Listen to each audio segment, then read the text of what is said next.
feet, toes. Then I say a silent prayer to Kronos.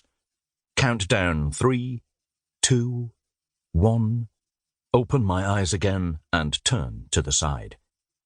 The real countdown begins. I see my wife in profile, and for a millisecond everything is as it always was. Her face is timeless and beautiful, the cruel hand of age not visible on her. Her eyes open and she turns her head slightly to me. I see the smile in her eyes. Then the diagnostic barrel begins to move. Stay still, beautiful. Stay still, I say, trying to keep the panic from my voice. She doesn't, or can't, hear me. Confusion is written across her face. This diagnostic bar has passed over her body hundreds of times, and yet here, now, she doesn't recognize it. It is alien and violent. What else would she do but fight it? She tries to sit up. I concentrate on keeping my breathing and heart rate level and even. I'm no help to her if I'm shut down as well. Rose, darling, keep still for a minute. It won't hurt you. She looks at me, and I see a blankness in her eyes that means she can't place me, that I don't fit into her understanding of the world as it is now.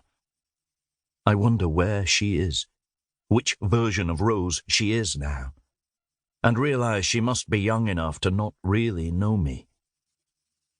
A little bit of my heart snaps off.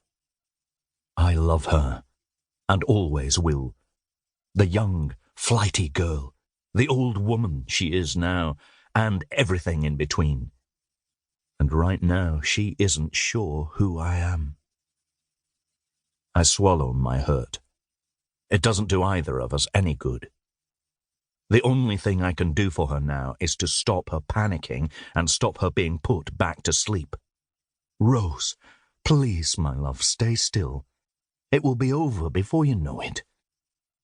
She mutely shakes her head, and I know what's going to happen before it does. I've seen it so many times before, with more and more regularity.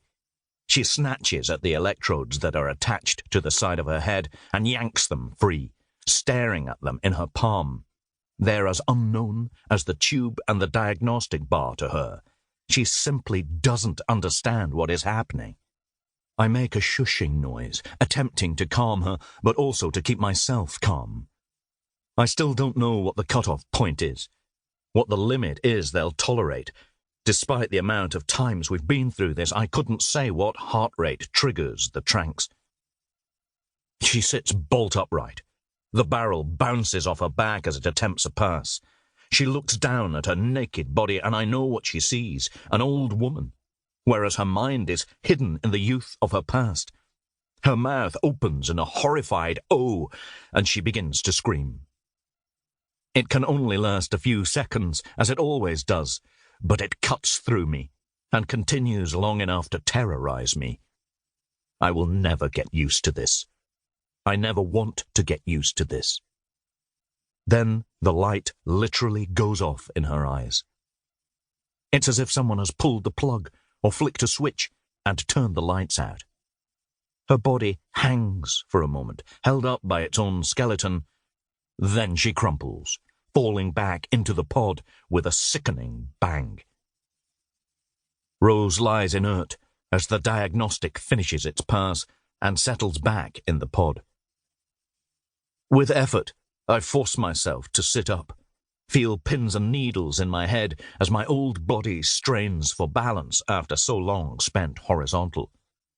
Gripping the pod, I swivel my body and right myself.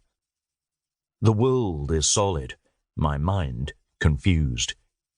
Logically, I know where I am and what I have to do, but my consciousness is struggling with sleep lag. 3 months under, my brain is trying its best to destabilize me. My vision stutters and strobes, my thoughts jumping from one thing to another. Focus, Ben. Focus. You need to do this. Get on your feet. I concentrate on my breathing, slowing it down, feeling the panic that